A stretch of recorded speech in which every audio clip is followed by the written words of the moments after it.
नमस्कार दोस्तों, मैं हिज शुभांकर मिश्रा।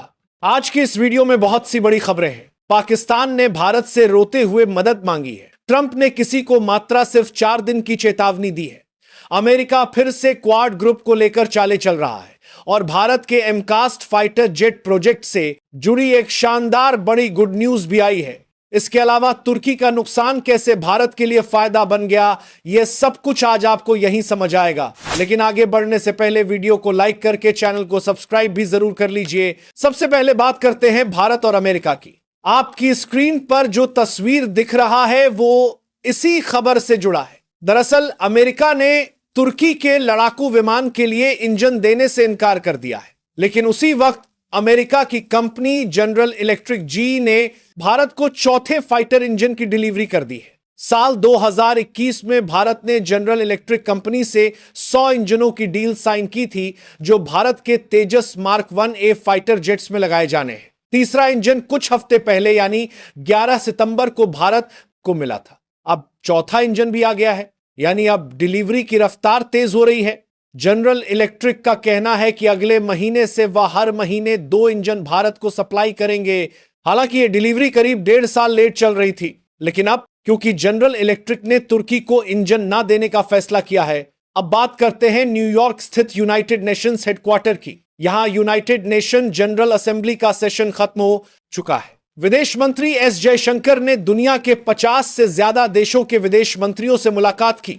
इसके अलावा उन्होंने कई मल्टीलैटरल मीटिंग्स में हिस्सा लिया, जहां पर ग्लोबल साउथ, G20 और ब्रिक्स देशों के प्रतिनिधि शामिल हुए। इन मुलाकातों में व्यापार, सुरक्षा और डिप्लोमेसी से जुड़ी कई चर्चाएं हुई। लेकिन इस बार की जनरल असेंबली में एक बात सबको चौंकाने वाली रही, और वो ये कि क्वाड देशों की विदेश मंत्रियों की बैठक इस बार नहीं हुई। पहले हर साल ये मीटिंग जरूर होती थी, लेकिन इस बार चारों देश भारत, अमेरिका, जापान और ऑस्ट्रेलिया एक साथ नहीं आए। अब आते हैं भारत और रूस की बड़ी खबर पर। कुछ हफ्ते पहले रिपोर्ट आई थी कि रूसी राष्ट्रपति व्लादिमीर पुतिन इस साल दिसंबर में भारत की यात्रा पर आने वाले हैं। अब उनकी विजिट की ऑफिशियल डेट्स भी सामने आ गई हैं। पुतिन 5 और 6 दिसंबर को भारत में रहेंगे और ये लगभग 2 दिन की यात्रा होगी। ये अभी साफ नहीं हुआ है कि पुतिन 5 दिसंबर की सुबह भारत पहुंचेंगे या फिर 4 दिसंबर की रात को ही लैंड करेंगे, लेकिन जल्द ही भारत और रूस की सरकारें इसकी पुष्टि कर देंगी। खबरें तो ये भी कह रही हैं कि प्रधानमंत्री मोदी खुद एयरपोर्ट जाकर रेड कारपेट स्वागत करेंगे।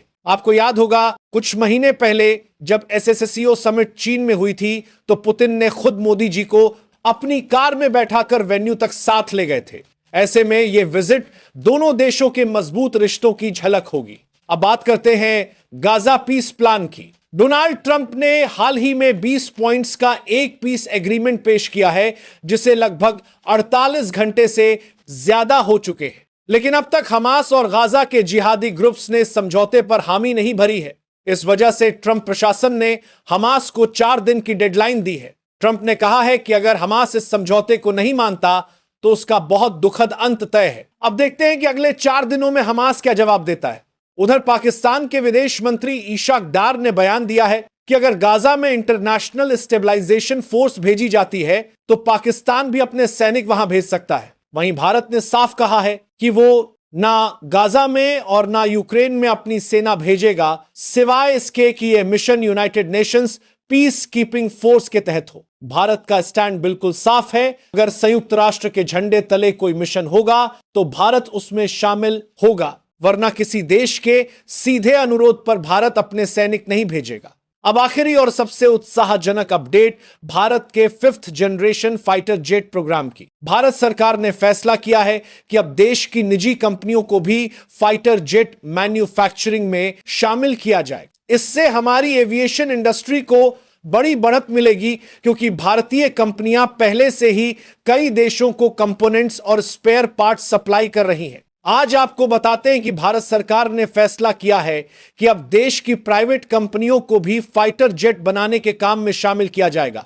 इससे ना सिर्फ काम की गति बढ़ेगी, बल्कि एफिशिएंसी और प्रोडक्शन दोनों में सुधार होगा। इसी उद्देश्य से डिफेंस को सरकार को आदेशन को बनाने के बाद है, और कौन प्राइवेट कंपनियों को भी फाइटर जेट बनाने के काम में इसके मंत्री रिसर्च एंड डेवलपमेंट ऑर्गेनाइजेशन यानी डीआरडीओ के तहत आने वाली एयरोनॉटिकल डेवलपमेंट एजेंसी ईडीए ने देश की कई प्राइवेट कंपनियों को एमका स्टेल्थ फाइटर जेट प्रोग्राम में जुड़ने का न्योता दिया था।